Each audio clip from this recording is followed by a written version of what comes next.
Welcome to The Explainer. Today, we are diving into a really critical standard for information security, one that's basically a blueprint for how we protect our most valuable digital stuff, ISO 27001. If you think about it, your organization's most valuable asset probably isn't something you can, lock away in a physical vault. It's information. I'm talking customer data, financial records, all that secret sauce intellectual property. And let's be honest, in our super connected world, all of that is under threat all the time.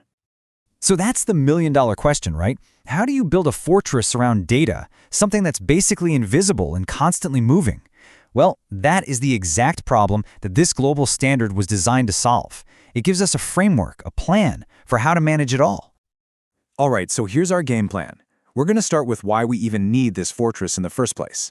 Then we'll get into the actual blueprint, what an ISMS is.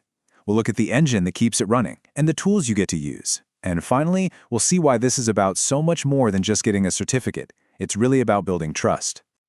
Okay, first things first. Let's really get a handle on the problem, because without a proper system, security just becomes this chaotic game of whack-a-mole.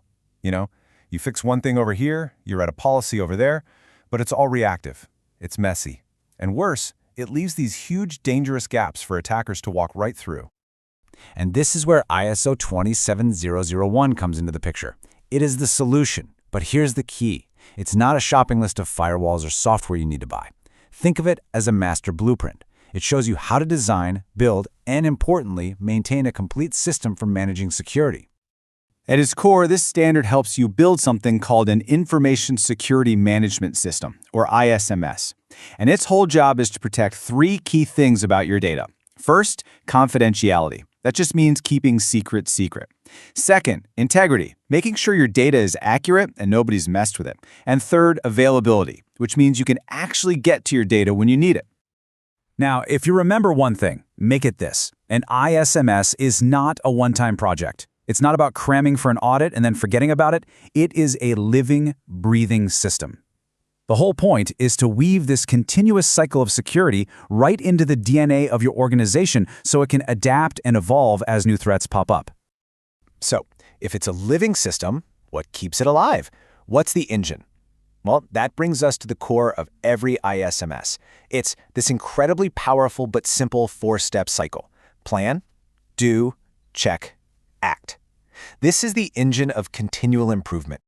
This cycle is literally the heartbeat of the entire standard. Let's just walk through it real quick. First, you plan. You figure out what could go wrong. Those are your risks. And you set your security goals. Then you do. You actually put the plan into action, implement your controls. But you don't stop there. Next, you check. You monitor, you audit, you see what's working and what's not. And finally, you act. You take what you learned and you make the whole system better. And then, the cycle starts all over again. It's this constant loop of getting better and smarter. Okay, so the management stuff makes sense. But you're probably wondering, what about the actual security measures? The practical stuff like encryption or background checks. The main framework tells you that you need controls, but where do you find the details? Well, that's where the toolkit comes in. So you really have to understand how these two documents work hand in hand. ISO 27001 is the what. It's the blueprint. It says you need a strong wall here. But ISO 27002 is the how. It's the construction manual that says, okay, here's how you build a strong wall using bricks, mortar, and these techniques. One tells you what to do, the other gives you the guidance on how to do it. And that toolkit is seriously comprehensive. The controls are all broken down into four main themes. You've got organizational controls. That's all your high-level policies and rules. People controls, because humans are a huge part of security. Physical controls, like locking doors and securing equipment. And finally, technological controls. That's all the fun stuff, like access control and network security. It covers the whole shebang. Okay, so you do all this work. It's a huge effort. And at the end, you get a certificate you can hang on the wall. So what? Is that it? Absolutely not. The real value, the real payoff here is so much bigger than that piece of paper. It's all about building digital trust. And hey, you don't just have to take my word for it. The standard itself says it right in the introduction. Adopting this is a strategic decision. Think about that for a second. It's not a technical task or an IT project. It's a core business decision, right up there with your financial strategy. What this really does is it flips your entire security approach on its head. You move from being reactive, just cleaning up the mess after something bad happens, to being proactive. You get a formal process to find, assess, and deal with risks before they become disasters. It turns security from just being a cost into something that actually enables the business to grow safely. So let's just pull this all together. The real payoff is huge. It's having a smart way to manage your risks.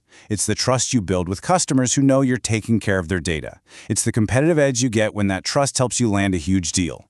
And maybe the biggest win of all. It's creating a culture where everyone in the company understands that security is part of their job. So I'll leave you with this question. Your organization, I guarantee it, has a blueprint for how it manages money. It has a blueprint for its operations. Of course it does. The question is, in a world that completely runs on data, what's your blueprint for security? Because today, the two are totally inseparable.